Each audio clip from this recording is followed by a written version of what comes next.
D'accord, je vais vous parler aujourd'hui de direction divine ou d'entendre la voix de Dieu. Donc, je ne peux pas parler de ma relation avec Dieu sans dire « et Dieu m'a dit, et Dieu a dit, et... » Vous savez, cela ne veut pas dire que j'entends des voix audibles tout le temps, mais c'est la promesse du Nouveau Testament que nous aurons le Saint-Esprit en nous. Jésus a dit « ce sera mieux pour vous que je parte ». J'ai été avec vous, mais maintenant je serai en vous à travers le Saint-Esprit.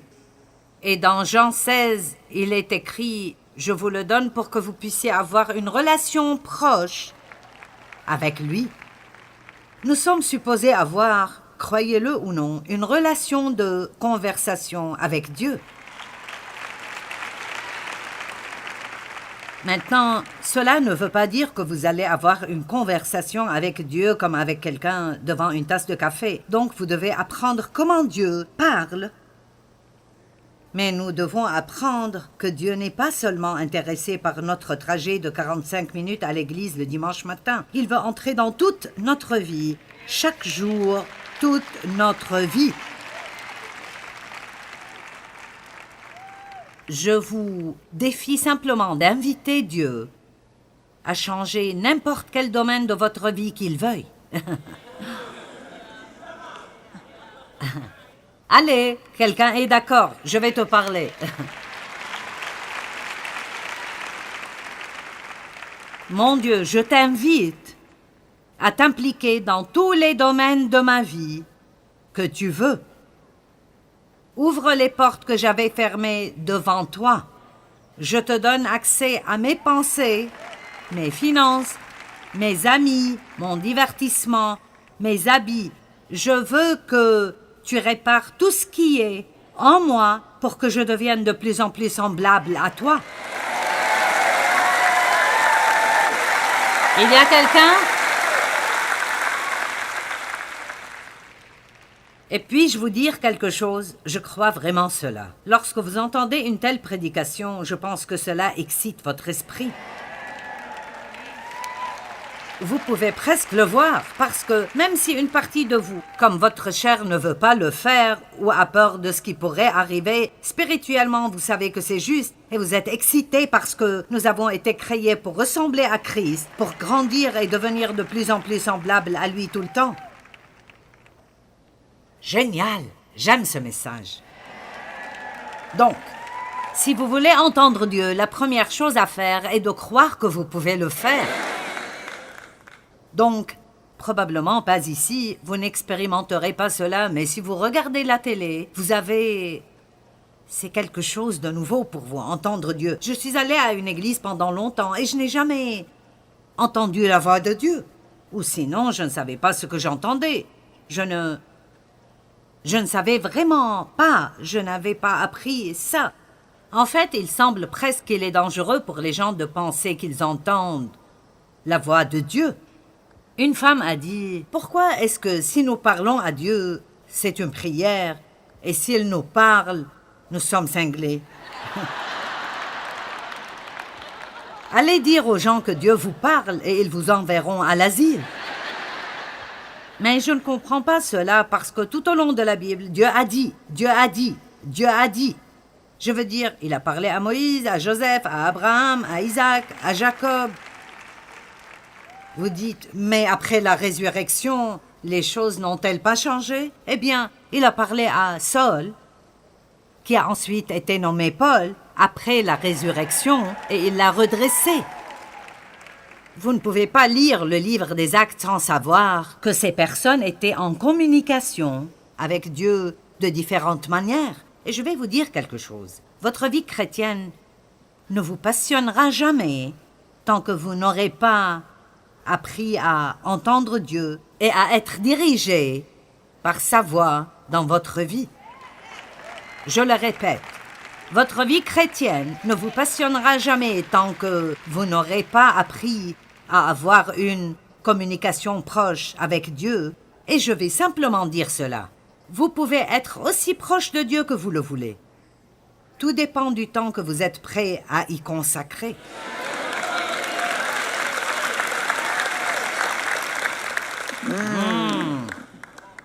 Le temps. Vous ne pouvez pas avoir de bonnes relations avec quelqu'un sans temps. Pas vos enfants, pas avec votre époux, pas des amis. Les relations sont construites sur le temps et sur l'implication dans la vie l'un de l'autre. Donc, cette réunion où j'étais, je parlais de Dieu m'a dit ceci et j'ai senti que Dieu a dit ça. Et l'homme en charge s'est levé derrière moi et il m'a corrigé. C'était amusant. Mais ensuite, c'était très émouvant pour moi parce que le prédicateur suivant qui s'est levé était quelqu'un qui était un peu plus accepté et respecté dans ces milieux. Et il a enseigné un message sur les chuchotements de Dieu. Et tout le monde a adoré cela. C'est la même chose. Maintenant, je ne sais pas pourquoi les gens paniquent si vous dites que Dieu vous a dit quelque chose, ou vous a montré quelque chose, ou vous a mis quelque chose sur le cœur. Je pense qu'il y a des façons de le dire, et des façons dont nous ne devons pas le dire, surtout si vous êtes entouré de gens qui ne le comprennent pas. Je ne dirai pas tout le temps « Dieu m'a dit ceci, Dieu m'a dit cela ». J'ai un peu appris à adapter la langue. Je crois que Dieu m'a mis sur le cœur. Ou je sens que Dieu me conduit vers... Parce que vous pouvez vraiment faire fuir beaucoup de gens. Si vous utilisez un langage super spirituel qu'ils ne comprennent pas, ça va juste vous faire passer pour dingue. Dites tous, j'entends la voix de Dieu.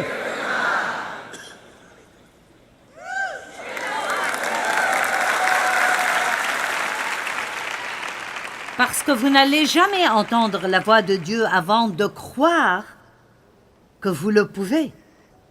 Vous devez donc cesser de dire « Je crains de ne pas entendre la voix de Dieu » ou « Je ne pense pas que Dieu me parle ». Dieu vous parle, vous n'avez peut-être pas encore compris que c'est Dieu. Mais il vous parle. Je crois que Dieu vous parle en ce moment. Je veux dire, quel est le but de ma présence ici si je ne crois pas que Dieu vous parle à travers moi? Je veux dire, vous n'avez sûrement pas besoin de m'entendre parler. Vous devez entendre Dieu, et donc chaque fois que vous venez à l'église, vous devez avoir l'attitude que Dieu va me parler aujourd'hui. Dieu va me dire quelque chose aujourd'hui, et je ne vais pas le manquer, et je vais faire tout ce qu'il dit. Ça va changer les choses. La foi naît de l'écoute, et ce qu'on entend vient par la parole de Dieu concernant Christ. Maintenant, à cause de cet amour pour Dieu et sa parole, c'est à ce moment-là que j'ai commencé à sentir que Dieu me disait des choses, et c'était excitant. Parce que c'était nouveau pour moi. Et le fait était qu'une bonne partie, je dirais la majorité, étaient des choses quotidiennes, pratiques et simples qui arrivaient dans ma vie quotidienne. En fait, je me souviens que c'était le jour où Dieu m'a touchée. Je jouais au bowling les vendredis soirs et dans une ligue, et j'étais si mauvaise ce soir-là. Et j'ai senti le Seigneur dire « Eh bien, demande-moi de t'aider. » J'ai dit « On ne demande pas à Dieu de nous aider au bowling. » Ce n'était pas le genre de choses avec lesquelles vous dérangez Dieu. Je veux dire, c'est Dieu, vous ne lui portez que les urgences. Vous voyez, c'est là notre problème. Il veut être impliqué dans tout ce que vous faites. Tout. C'est comme ça que vous avez cette relation et cette camaraderie et, vous savez, vous ne pouvez rien cacher à Dieu de toute façon. Il sait déjà tout ce que vous allez faire en avance et vous devriez lui demander de vous aider dans tout ce qui vous pose un problème. J'ai rencontré une vendeuse dans un magasin. J'ai découvert qu'elle était chrétienne et j'étais curieuse de savoir comment elles sont payées. J'ai dit, recevez-vous un salaire ou une commission? Comment marchent les choses? Elle a dit, eh bien, nous touchons un salaire, mais nous devons respecter un quota. Sinon, nous pourrions perdre nos emplois.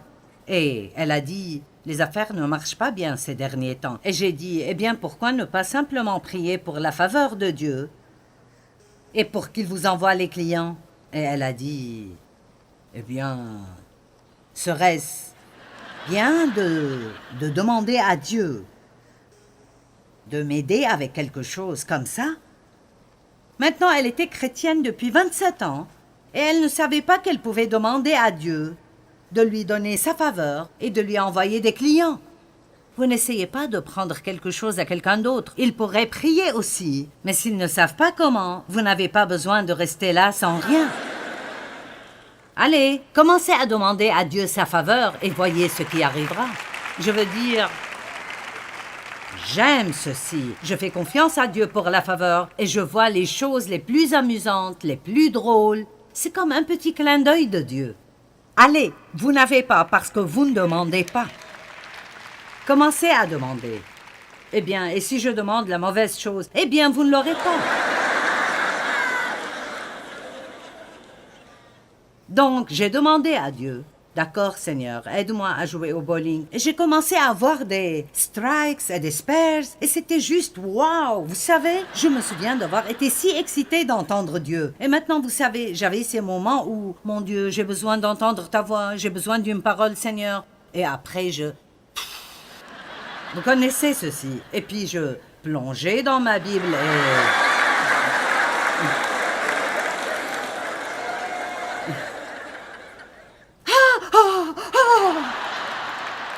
Et puis je courais vers Dave. Oh, tu ne le croiras pas. J'ai demandé ça et c'est ce que Dieu m'a montré. Eh bien, vous savez, c'était excitant jusqu'à ce que je commence à avoir. Oh, méchant pécheur, malheur à toi.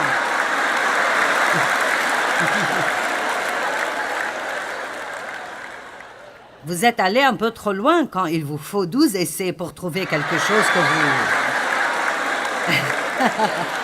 Allez, vous êtes là aujourd'hui? 12 essais pour trouver ce que vous aimeriez réellement avoir. Eh bien, pourquoi ça? Eh bien, quand tu es un bébé chrétien et Dieu essaiera de faire ses preuves, il fera des choses incroyables. Mais j'ai dit hier soir et je le répète, plus on marche longtemps avec Dieu, moins on voit ce genre de choses. Vous savez pourquoi? Parce que Dieu attend de nous que nous grandissions dans la maturité et écoutez, que nous connaissions son cœur et que nous n'ayons pas à lui dire tout ce qu'il faut faire et ne pas faire. Parce que, comme vous apprenez à le connaître, ce n'est pas étonnant que l'apôtre Paul ait dit « Mon premier objectif est de le connaître. » De le connaître. Cela doit être notre objectif numéro 1. Le connaître. Connaître le caractère de Dieu, savoir ce que nous pouvons attendre de lui, apprendre quand il nous parle ou comment il nous dirige et comment il nous guide. Donc je n'utilise plus beaucoup ceci car c'est toujours une perte de temps de toute façon. Jérémie 33:3 « Invoque-moi et je te répondrai. Je te montrerai et te révélerai de grandes choses puissantes, des choses qui ont été cachées et secrètes, que tu ne connais pas, ne comprends pas et ne distingues pas. » Donc, comme je l'ai dit, Dieu a parlé à des gens partout dans la Bible. Donc, faire semblant que ce n'est pas quelque chose qu'il fait, ça n'a vraiment aucun sens pour moi. Du tout. Il a été demandé à un grand homme de Dieu, en fait c'était Dallas Willard, comment il a appris à entendre Dieu, et il a dit en faisant beaucoup d'erreurs. Alors, entendre Dieu est quelque chose que nous apprenons. Et si vous voulez apprendre à avoir le genre de communication avec le Seigneur dont je vous parle en ce moment, numéro 1, vous devez réaliser que vous n'allez pas toujours avoir raison. Mais quand vous n'avez pas raison, ne vous laissez pas effrayer en pensant, eh bien, vous savez, je vais juste me créer des problèmes. Si je continue comme ça, plus vous travaillez avec Dieu et plus vous le connaissez, plus vous pourrez discerner si ce que vous pensez entendre est en fait juste. Et plus vous connaissez la parole de Dieu en particulier, plus vous pouvez juger ce que vous pensez entendre ou sentir à travers la parole. Et je me fiche de ce que vous pensez que Dieu dit. Si ce n'est pas conforme avec la parole, ce n'est pas Dieu. D'accord?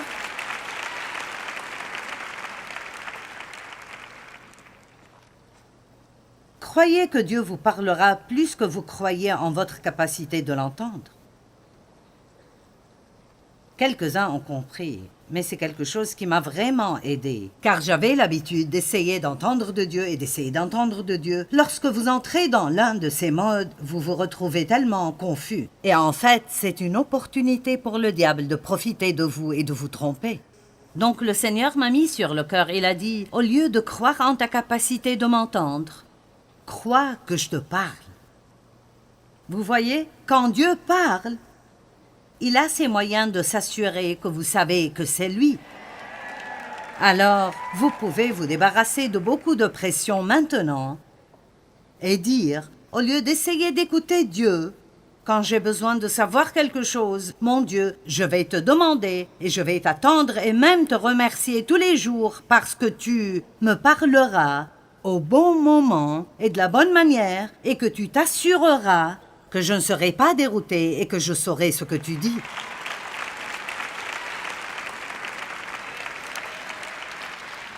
N'ayez pas une idée préconçue de comment Dieu parlera, car il va vous surprendre. Dès que vous pensez l'avoir compris d'une manière, il fera quelque chose de différent. Ayez un cœur qui est prêt à obéir à tout ce que Dieu pourrait dire. Vous ne pouvez pas entendre Dieu si vous allez entendre sélectivement. Cela signifie « je n'aime pas ça, donc ce n'est pas Dieu ». Eh bien, j'aime ceci, alors c'est Dieu. Amen. Si Dieu ne vous parle pas, ce serait peut-être une bonne idée de vous demander si vous avez fait la dernière chose qu'il vous a dit de faire. Je fais juste quelques commentaires des choses que j'ai apprises au fil des ans. Cet après-midi, nous allons parler de quelques détails sur comment Dieu parle et comment vous pouvez entendre. Mais toutes ces choses sont importantes. Par exemple, est-ce que vous essayez d'entendre de Dieu sur quelque chose d'important, mais vous êtes en colère contre quelqu'un?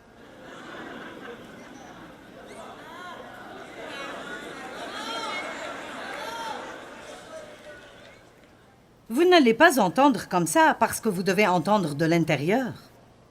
Et si votre âme est bloquée par l'amertume, le ressentiment, la colère, les querelles et le manque de pardon, vous n'entendrez sûrement pas Dieu. S'il y a quelque chose que l'Église doit faire, c'est d'arrêter d'être énervé contre quelqu'un tout le temps. Allez! Contre qui êtes-vous en colère? Amen. Je n'ai pas entendu tout ça, mais ça sonnait bien. Vous savez, j'aime pouvoir réfléchir un instant le matin et pouvoir dire à Dieu, pour autant que je sache, mon Dieu, je ne suis en colère contre personne. Je n'ai aucune querelle dans mon cœur. Je n'ai aucun manque de pardon. Je pense que nous devons pouvoir commencer chaque jour comme ça, parce que si vous voulez avoir cette sorte de communion avec Dieu, ce sont des choses que vous ne pouvez tout simplement pas avoir dans votre cœur. D'accord. Et j'imagine qu'il y a probablement plus de monde ici aujourd'hui, et certainement plus devant la télé, qui ont quelqu'un dans leur vie à qui ils doivent pardonner. Il y a probablement plus de gens comme ça ici que ceux qui peuvent dire « je suis en paix avec tous ».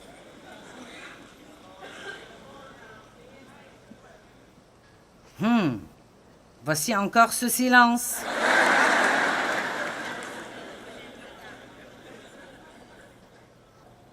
D'accord. Comment connaître la volonté de Dieu pour ma vie? Eh bien, c'est la question, n'est-ce pas? Qu'est-ce que Dieu veut que je fasse? La seule façon de savoir est de sortir et d'essayer des trucs. C'est si facile de savoir ce que Dieu veut de notre vie et les gens s'en inquiètent et ils sont vraiment anxieux. John Austin, grand homme de Dieu qui est allé chez le Seigneur, un missionnaire est allé le voir une fois et a dit « Je suis si confus, je ne sais pas quoi faire. » Je suis appelée sur le terrain de la mission, mais je ne sais pas si je dois aller au Mexique, en Inde ou en Afrique. Et il était tellement anxieux parce qu'il ne savait pas quoi faire. Et John a dit, fais quelque chose de peur que tu ne fasses rien. Très souvent, nous sommes tellement confus concernant ce que nous pensons devoir faire que nous finissons par ne rien faire du tout, sauf être confus. Dieu ne va pas vous donner quelque chose à faire que vous détestez. Maintenant, il peut vous donner quelque chose à faire que vous préférez ne pas faire, mais votre don va correspondre à tout ce que Dieu vous demande de faire. Il ne prend pas plaisir à préparer les gens à l'échec. Et donc, quand j'ai senti que Dieu avait un appel sur ma vie, je n'allais évidemment pas aller de changer les draps quand Dieu m'a parlé à avoir un ministère mondial et je ne savais pas quoi faire. Et donc, j'ai commencé. Toute opportunité à mon église, je la saisissais. Eh bien, ça a pris environ 2 semaines pour que les enfants et moi sachions que je n'étais pas douée avec les enfants. Nous le savions tous. Ce n'était pas mon don. Honnêtement, je ne suis pas appelée au ministère de l'aide. J'ai un don pour vous faire m'aider. C'est vrai, je peux motiver les gens. Je peux les avoir à bord et les faire m'aider à faire des trucs, mais vous savez, si vous renversez quelque chose au premier rang, je ne serai pas celle qui ira là-bas et nettoiera. Mais je dirais, hey,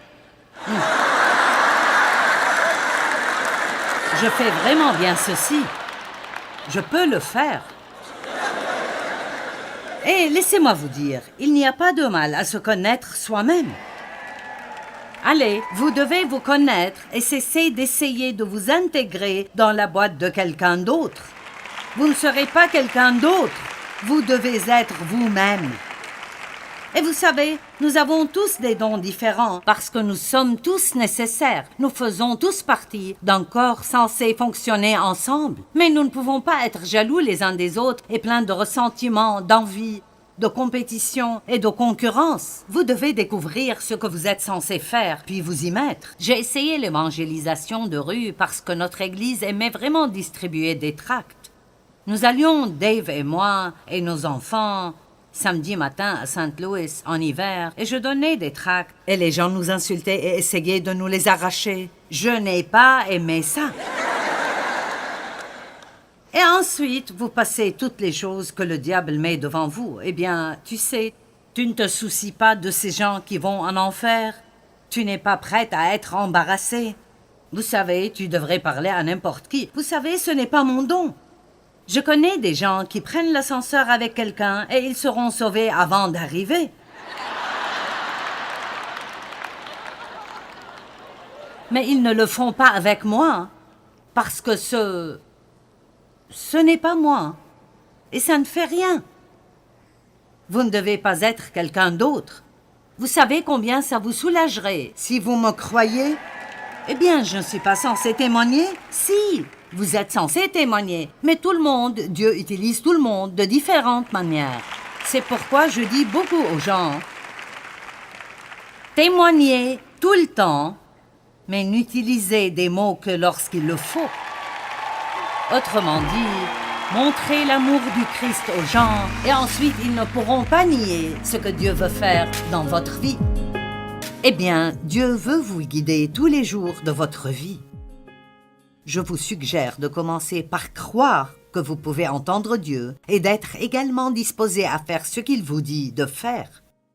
Comment entendre Dieu est une chose que nous devons tous apprendre et nous l'apprenons par l'étude, mais aussi par l'expérience.